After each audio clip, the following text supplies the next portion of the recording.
ঘরে থাকা কয়েকটা উপকরণ দিয়ে খুব সহজে দীপাবলি বা ভাইফোঁটা স্পেশাল মাওয়া সন্দেশ বানিয়ে নিন। বানানো খুবই সহজ। এই নতুন ধরনের মিষ্টির স্বাদ কিন্তু অতুলনীয়। এর আগে আপনারা তো অনেক ধরনের মিষ্টি বানিয়েছেন, একবার এইভাবে মিষ্টি বানিয়ে দেখুন, এর স্বাদ মুখে লেগে থাকবে। নমস্কার বন্ধুরা, কিচেন টেকনিকে আপনাদের সবাইকে স্বাগত। আমি মধুমিতা। আজ শেয়ার করব আপনাদের একটা ভিন্ন স্বাদের রেসিপি। আসুন দেখে নেওয়া যাক আজকের রেসিপি।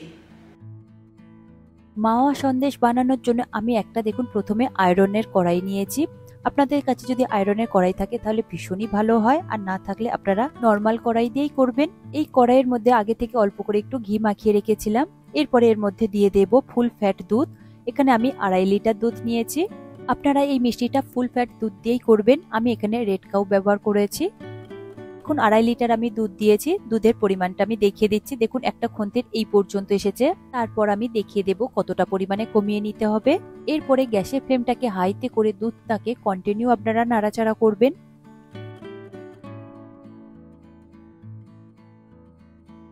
তবে দুধের মধ্যে কোনো রকম জলের ব্যবহার করবেন না, তাহলে কিন্তু সন্দেশটা একদমই ভালো হবে না। 5 মিনিট আমি দুধটাকে খুব ভালো করে নাড়াচাড়া করে নিয়েছি। এরপরে আমি দিয়ে দেব 1 কাপ পরিমাণে চিনি। চিনিটা আমি প্রথমেই ইউজ করব। এখানে ওজন হিসাবে ধরলে 250 গ্রাম চিনি রয়েছে। চিনিটা দেওয়ার পরে হাই ফ্লেমেই কন্টিনিউ নাড়াচাড়া করবেন। তবে দুধটা পুরোটাই আপনারা হাই ফ্লেমে করবেন। এখানে লো ফ্লেম কিংবা মিডিয়াম ফ্লেমে করলে এটা অনেকটাই সময় লেগে যাবে। যেহেতু দুধটা আমার ফুটিয়ে ফুটিয়ে অনেকটাই কমিয়ে নিতে হবে, একদম গাঢ় করে নিতে হবে, তাই সময় যাতে কম লাগে তার জন্য আপনারা এটা হাই ফ্লেমে কন্টিনিউ নাড়াচাড়া করে করবেন। এখন দুধটা ফুটে অনেকটাই কমে গিয়েছে, আর কড়ার গায়ে দেখুন কতটা পরিমাণে দুধ এইভাবে লেগে গিয়েছে। এই শটটাকে আপনারা এইভাবে খুন্তির সাহায্যে আস্তে আস্তে তুলে দেবেন। তা না হলে এটা কড়ার গায়ে থাকলে এটা লাল হয়ে যাবে, তখন একদমই ভালো লাগবে না। তাই কড়াইয়ের গায়ে অল্প জমতে জমতে আপনারা এটা তুলে দেবেন। দুধটা এইভাবে হাই ফ্লেমে ফুটতে থাক। আমি বাকি উপকরণগুলো দেখিয়ে দেব। দেখুন আমি এখানে লেবু আর ভিনিগার দুটোই নিয়েছি। তবে এখানে দুটোর মধ্যে যে কোনো একটা আপনারা ব্যবহার করবেন। আপনাদের কাছে যদি ভিনিগার থাকে তাহলে ভিনিগার নেবেন 1 চা চামচ, আর যদি লেবু থাকে লেবুর রস নেবেন 1 থেকে 1.5 চা চামচ। এরপর নিয়েছি 3 টেবিল চামচ ঘি। ঘিটা আপনারা অবশ্যই ব্যবহার করবেন, এতে করে টেস্ট আর ফ্লেভারটা খুব সুন্দর আসে। এরপর ঘিটাকে আমি সরিয়ে রাখলাম। আর নিয়েছি আমি এখানে দেখুন এলাচ গুঁড়ো। এলাচ গুঁড়ো আপনারা এখানে 1 চা চামচ ব্যবহার করবেন। আর যদি গোটা এলাচ থাকে তাহলে আপনারা 4-5টা এলাচ ভালো করে একটু হালকা করে রোস্ট করে নেবেন, তারপর একটু গুঁড়ো করে নেবেন। আর নিয়েছি একটা বোল। আমি যে বোলের মধ্যে এই সন্দেশটাকে বসাবো, আপনারা চাইলে স্টিলেরও নিতে পারেন কিংবা কেক টিনও নিতে পারেন, যে কোনো পাত্রতে আপনারা বসাতে পারেন। তবে পাত্রটা যেন এইরকম একটু উঁচু টাইপের হয়। পর এর মধ্যে একটা বাটার পেপার দিয়ে দেব। তারপর বাটার পেপার আর বোলটার মধ্যে ভালো করে ঘি ব্রাশ করে রেখে দেব।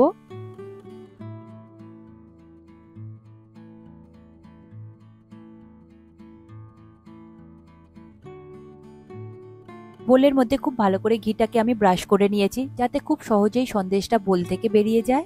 এরপরে আমি দুধটাকে দেখে নেব। দুধটা ফুটে দেখুন কতটা ঘন হয়ে গিয়েছে, অনেকটাই বেশ ঘন হয়ে গিয়েছে। আমি খুন্তি দিয়ে দেখুন দেখিয়ে দিচ্ছি, আগে যতটা ছিল তার থেকে দেখুন অনেকটাই কমে গিয়েছে।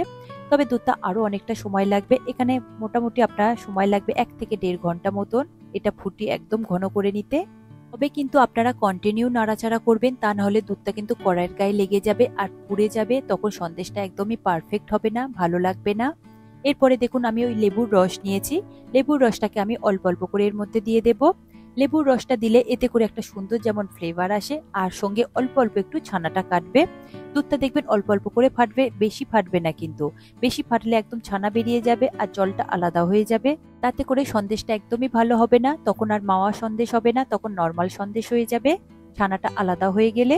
আমি এখানে 1.5 চা চামচ লেবুর রস ব্যবহার করেছি। এরপরে কন্টিনিউ নাড়াচাড়ার পরে দেখুন কত সুন্দরভাবে দেখুন দুধটা একদম গাঢ় হয়ে গিয়েছে, একদম মাওয়াতে পরিণত হয়েছে।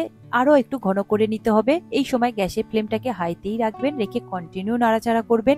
1 সেকেন্ডের জন্যও আপনারা কিন্তু খুন্তিটা বন্ধ দেবেন না, তা না হলে কিন্তু কড়ার গায়ে খুব তাড়াতাড়ি লেগে যাবে। যেহেতু মাওয়াটা তৈরি হয়ে গিয়েছে, সন্দেশটা বানাতে আর বেশি সময় লাগবে না। এটা আমার মোটামুটি বললাম 1.5 ঘন্টা মতো সময় লাগবে। আর আমি আগেই 1 চা চামচ মতো এলাচ গুঁড়ো দিয়ে দিয়েছি, দিয়ে খুব ভালো করে একটু মিশিয়ে নিয়েছি। মাওয়াটা যখন আরো একটু ঘন হয়ে আসবে, তখন ওই ঘিটাকে আপনারা অল্প অল্প করে বারবারে দেবেন, একবারে সব দিয়ে দেবেন না, অল্প অল্প করে দেবেন আর একটু করে নাড়াচাড়া করে দেবেন। ঘিটা দিয়ে নাড়াচাড়া করে অনেকটাই টাইট হয়ে গিয়েছে। দেখুন ঠিক এই রকমই রাখবেন, খুন্তি থেকে দেখবেন একটু পড়তে একটু দেরি হবে। ঠিক এই রকম যখনই হবে ঠিক সেই সময় আপনারা গ্যাসের ফ্লেমটাকে বন্ধ করে দেবেন। তারপর ওই ঘি লাগানো ওই পাত্রের মধ্যে এই মাওয়াটাকে ঢেলে দেবেন খুব তাড়াতাড়ি। তারপরে একটু দেখুন স্প্যাচুলার সাহায্যে আমি এইরকম ভাবে একটু সমান করে দেব, যাতে খুব সুন্দরভাবে শেড হয়ে যায়। এখানে কিন্তু আপনারা কোনো রকম ফুড কালার ব্যবহার করবেন না, আমি কোনো ফুড কালার ব্যবহার করিনি। দুধটা ফুটে এইরকমই কালার এসেছে। দেখুন খুব সুন্দরভাবে শেড করে নিয়েছি। এরপরে এর উপর থেকে একটা ঢাকনা দিয়ে দেব। ঢাকনা দেওয়ার পরে আপনারা একটা টাওয়ালের উপরে এটাকে রাখবেন। যতটা পারবেন আপনারা একটু গরম অবস্থায় রাখবেন, টাওয়াল কিংবা কোনো রকম ব্ল্যাঙ্কেটের মধ্যে এটাকে রাখবেন জড়িয়ে। এটা অনেকটা সময় ধরে গরম থাকে, তাহলে খুব সুন্দরভাবে সেট হবে আর মিষ্টিটা খুব সুন্দর নরম হবে। এইভাবে আমি টাওয়ালে সেট করে রেখেছি। আপনারা চাইলে 5 থেকে 6 ঘন্টা সময় রাখতে পারেন। আমি এটা ওভারনাইট রেখে দেব। ওভারনাইট রাখবার পরে দেখুন সন্দেশটা কত সুন্দর হয়েছে, মাওয়া সন্দেশ। আমি এটা খুলে দেখিয়ে দেব। দেখুন বাইরে থেকে কত সুন্দরভাবে বোঝা যাচ্ছে সেট হয়েছে। আমি ভেতরটাও খুব সুন্দরভাবে দেখিয়ে দেব। দেখুন উপরে ঘিটা কত সুন্দরভাবে রয়েছে আর কত সুন্দর একটা শাইনি ব্যাপার রয়েছে। আপনারা ঘিটা অবশ্যই ব্যবহার করবেন, এতে করে টেস্ট, ফ্লেভার আর খুব সুন্দর দেখতে লাগে, একটা শাইনি ব্যাপার থাকে সন্দেশের মধ্যে। এরপরে একটা ছুরির সাহায্যে সাইডগুলোকে হালকা করে একটু খুলে দেবেন, তাহলে দেখবেন খুব সহজেই এই মিষ্টিটা ডিমোল্ড হয়ে যাবে। দেখুন হাতে একদম কিছুই লাগছে না, শুধু ঘিটাই লাগছে। এরপরে ছুরির সাহায্যে হালকা করে একটু খুলে দেব। তারপর বোলের উপর থেকে একটা প্লেট ঢেকে দেবেন, দিয়ে এটাকে একটু উল্টে নেবেন। তারপর বোলের উপর থেকে এইভাবে হালকা করে একটু ট্যাপ করে নেবেন, দেখবেন খুব সহজেই ডিমোল্ড হয়ে যাবে। তারপরে দেখুন বোলের গায়ে কিছুই লেগে নেই, আমি কত সুন্দরভাবে এটা ডিমোল্ড হয়েছে। পর উপর থেকে বাটার পেপারটাকে হালকা করে তুলে দেবেন। তারপরে খুব সুন্দরভাবে আপনারা পিস পিস করে নেবেন আপনাদের পছন্দ মতন। দেখুন আমি এখানে প্রথমে লম্বা লম্বা করে কেটে নেব, তারপরে চৌকো শেপ দিয়ে নেব। তবে আপনারা আপনাদের পছন্দ মতো শেপ দিয়ে নিতে পারেন। আপনারা চাইলে এটা পাতলা পাতলা করেও কাটতে পারেন, তবে আমি একটু মোটা মোটা শেপেই করছি। তবে একটু সাবধানে করবেন, তা না হলে কিন্তু ভেঙে যাবে। তবে আপনারা সবসময় কিন্তু সন্দেশটা বানানোর সময় আপনারা মেজারিংটা সবসময় মাথায় রাখবেন। আপনারা যদি 1 লিটার দুধে করেন তাহলে 100 গ্রাম চিনি দেবেন। আমি যেহেতু 2.5 লিটার দুধে করেছি তাই 250 গ্রাম চিনি ব্যবহার করেছি। আর ঘিটা আপনারা 2 থেকে 3 টেবিল চামচ অবশ্যই দেবেন 2.5 লিটার দুধে। তবে ঘিয়ের পরিমাণ যদি একটু বেশিও দেন তাতে কোনো অসুবিধে নেই, তবে কম দেবেন না, তাহলে ঘিয়ের ফ্লেভারটা একদমই আসবে না। এখন রেডি হয়ে গেল আজকের আমার রেসিপি মাওয়া সন্দেশ। একদম পারফেক্ট ভাবে বানানোর জন্য প্রতিটা স্টেপ ফলো করতে হবে, তবে এখানে এমন কিচ্ছু ব্যাপার না, তো দুধ আর চিনির মেজারিংটা মনে রাখলেই হবে আর কন্টিনিউ এটাকে নাড়াচাড়া করতে হবে, এছাড়া আর কোনো অসুবিধে নেই। তবে এটা আপনারা যে কেউ যখন তখন আপনারা বানিয়ে নিতে পারেন। সামনেই দীপাবলি আর ভাইফোঁটা আসছে, আপনারা এই সময়ও বানিয়ে ভাইদের কিংবা পুজোতে দিতে পারেন, ভীষণই ভালো লাগবে।